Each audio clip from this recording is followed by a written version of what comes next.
Today, I'm going to show you how to enable site creation for Workspace members in Gamma, step by step, so everyone in your workspace can create and publish their own sites. This is a super useful setting if you're managing a team, collaborating on projects, or you just want to give your members more freedom without having to handle every single site yourself. If this video helps, make sure to hit the like button and subscribe for more simple tutorials just like this. Alright, let's get started. First, log into your Gamma account. Once you're inside, look to the left corner of the screen and click on your account icon. This is where Gamma keeps the main workspace and account controls, so that's the first place we need to go. After clicking the account icon, select Workspace Settings from the menu.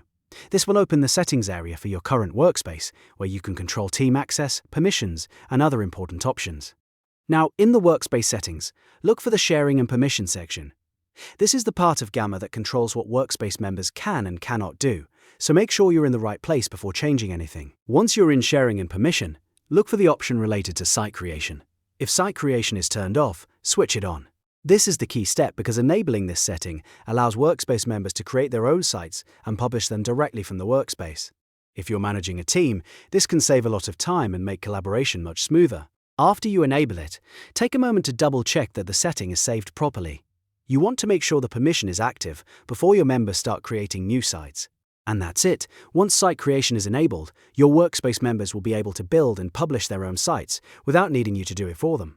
If this tutorial helped, don't forget to like the video, subscribe to the channel, and turn on notifications so you never miss the next Gamma walkthrough. Thanks for watching, and I'll see you in the next one.